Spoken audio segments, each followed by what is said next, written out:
Olá pessoal, nós estudaremos nessa semana sobre o escoamento superficial da água. A gente viu a primeira parte lá dos nossos estudos de hidrologia que a principal forma de entrada de água numa bacia hidrográfica é na forma de precipitação.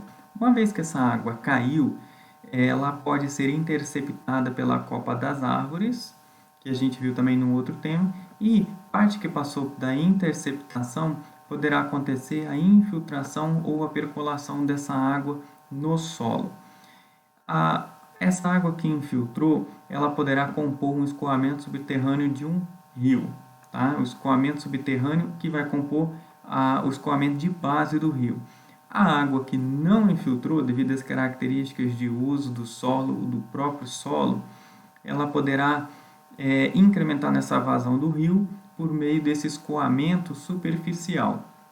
Então, o que trata-se de um escoamento superficial? É parte da água que é transportada pela superfície da terra e que vai contribuir nessa vazão do rio. Eu diria uma vazão mais sensível, um pouco mais rápido logo depois de uma chuva. Mas o escoamento superficial também, ele pode ser desde o excesso de uma precipitação com intensidade maior, que atingiu, por exemplo, o limite de infiltração da água do solo, ou até mesmo o escoamento de base de um rio. Então, toda vez que uma chuva ela tem intensidade maior do que a taxa de infiltração de água no solo, ocasionará escoamento superficial. Aqui nós temos uma representação das áreas saturadas à medida que elas chegam mais próximo às várzeas. O diagrama ele tende ao pico. Então nós temos aqui, logo no início da chuva, as várzeas começaram a se saturar, logo aqui aumentou a saturação em um tempo 1, e em um tempo 2 essa saturação nas áreas de várzea começou ainda a aumentar, e em um tempo 3 essa saturação ficou ainda maior. Então, com isso, nós estamos chegando aqui próximo do pico nesse hidrograma que eu mostrarei daqui a pouco. Então, o que é essa água que sai no escoamento superficial? É uma água que sai lá no deflúvio, que é o volume total de água que passa num determinado período.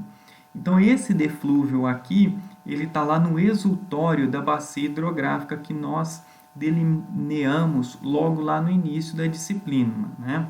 Então, o deflúvio é toda a água que caiu aqui na forma de precipitação, nessa diferença do balanço hídrico, que foi evapotranspirada e que foi infiltrada, ela sairá aqui. Então, o escoamento superficial ele é representado na forma de um hidrograma. Como assim? Aqui nós temos a vazão de descarga desse hidrograma. Aqui nós temos a intensidade da precipitação, logo depois eu mostrarei com mais detalhes. E aqui nós temos a vazão em tempo desse curso d'água. Então, começou a chover aqui, a vazão do rio ela ainda está pequena. À medida que a chuva começa a aumentar a intensidade, a vazão do rio começa a subir.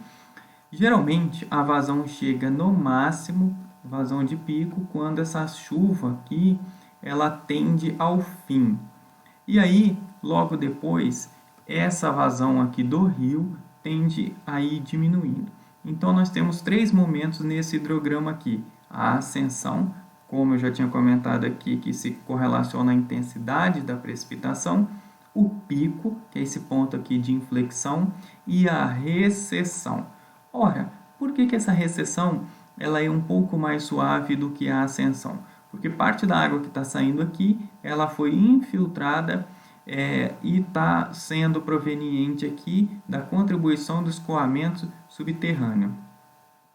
Alguns fatores que podem influenciar no escoamento superficial, os fatores climáticos, por exemplo, intensidade da chuva.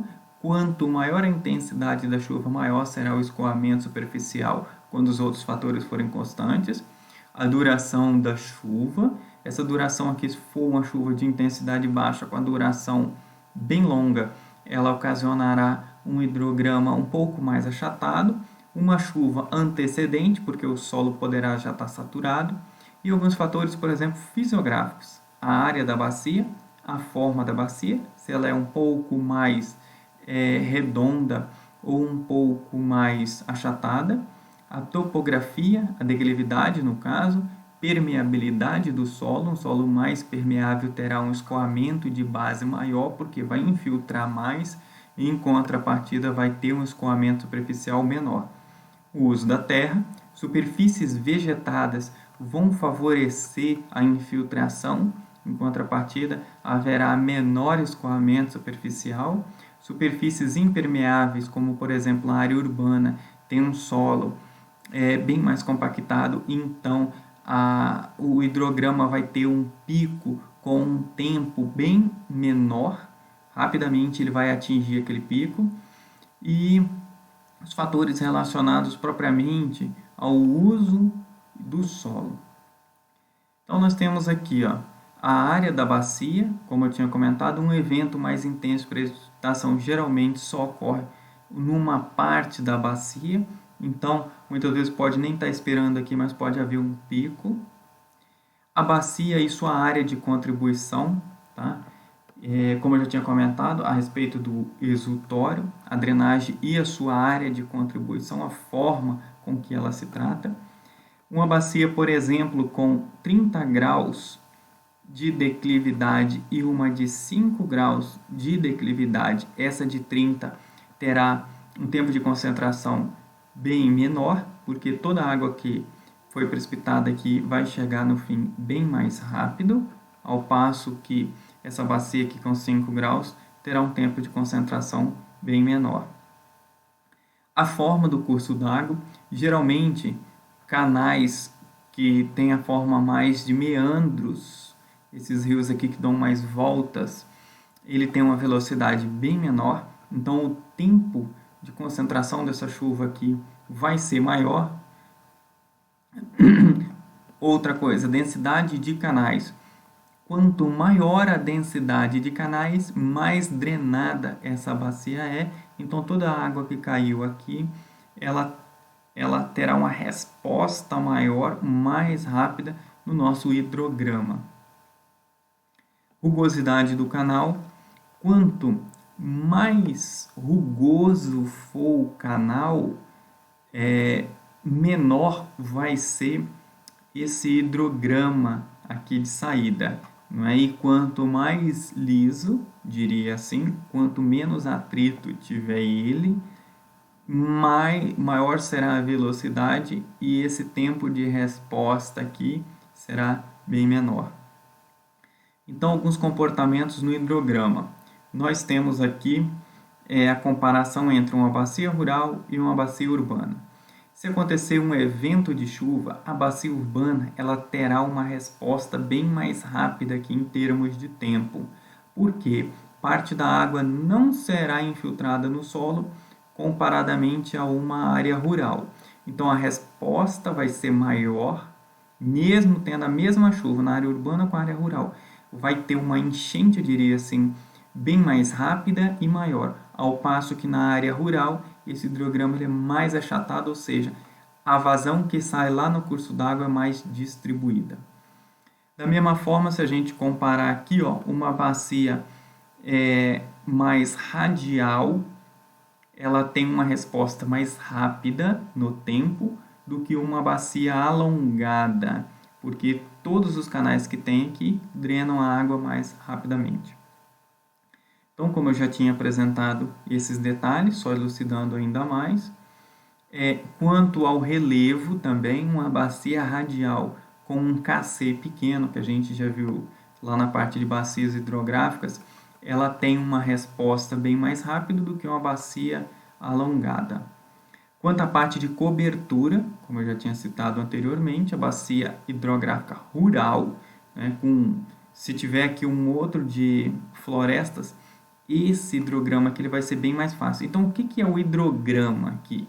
Ele é o gráfico de resposta da vazão de um rio após um evento de chuva. Algumas modificações, como eu já tinha comentado, e a distribuição, duração e intensidade da precipitação. Chuvas com um tempo bem maior, o hidrograma ele será mais alongado, porque toda essa água aqui que caiu na bacia hidrográfica terá que sair nesse tempo também. Como eu já tinha citado, o tipo de solo, solos mais permeáveis, eles vão favorecer a infiltração e menor o escoamento superficial. Quando a gente fala aqui, ó, isso aqui é muito importante, sobre a análise do hidrograma. Aqui nós temos a vazão da água que sai lá no curso d'água. Aqui a precipitação. Então a chuva começa, vai aumentando a intensidade e depois para. A vazão do rio começa a ascender aqui, a aumentar até chegar ao pico. Então, essa vazão aqui ela terá uma resposta logo depois do que provavelmente o meio do tempo do evento de chuva. Depois ele já começa a recessão. Então, nós temos aqui o tempo de pico, que é o intervalo entre o centro de massa da precipitação e o pico da vazão máxima do curso d'água.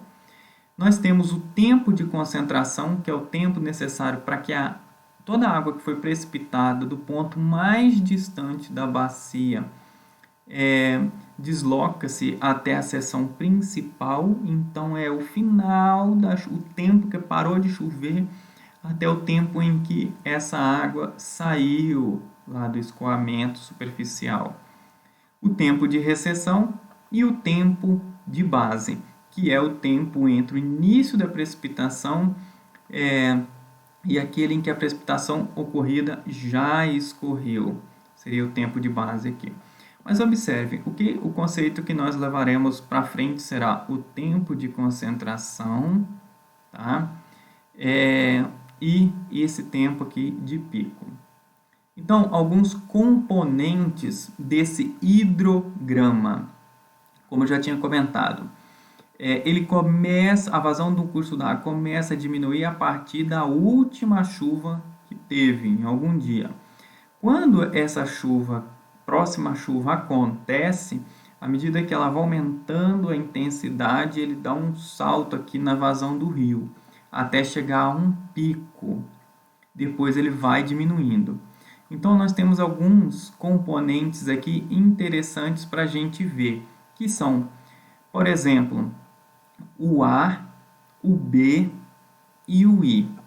Como que a gente encontra esses pontos aqui? Da seguinte forma. Um dos métodos da gente encontrar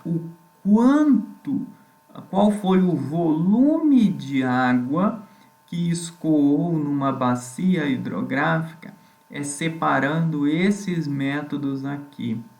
Então, se eu tenho aqui tempo e aqui eu tenho vazão, tipo metros cúbicos por segundo vezes segundo ou vezes um tempo, eu sei qual foi o volume de água que escoou superficialmente. Então, um dos métodos eu prolongo esse A até chegar na linha do meu pico aqui. Voltando. Até chegar na linha do pico, que é chamada de B. Depois, eu traço o meu I. O que é o I? Traço uma linha reta aqui, até quando ele começa a fazer uma pequena curva aqui, ó, quando começa já a diminuir essa vazão do rio. Então, aqui é o I. Entre o B e o I, eu faço uma curva suave acompanhando isso aqui, ó. Então, esse volume aqui escuro é um volume de água que foi escoado superficialmente. Um método 2 é basicamente traçar uma linha de A até B, que B está no pico, e de B até I. Esse aqui é o volume escoado superficialmente. Esse aqui é o volume de base. Esse volume de base é o volume de água que foi infiltrado no curso d'água. E o método mais simples que tem, basta ele ligar de A a I. Aqui nós teremos o volume de água que escoou superficialmente. Essa água que escoou superficialmente, ela foi embora. Ela não contribuiu para a vazão do curso d'água futuramente. Então, Tem os métodos que são mais próximos da realidade, como por exemplo o método 1, só que é um método um pouco mais complicado de fazer. E a obtenção do ponto I, como eu já tinha comentado, você traça essa linha daqui para cá, à medida que você consegue ligar 3 pontos sem que tenha uma pequena curvatura, e esse é o ponto I. Quando começa a flexionar, aí já é escoamento de base e não superficial. Bom, eu espero ter elucidado um pouco mais para facilitar vocês na tarefa dessa semana. Muito obrigado. Bons estudos.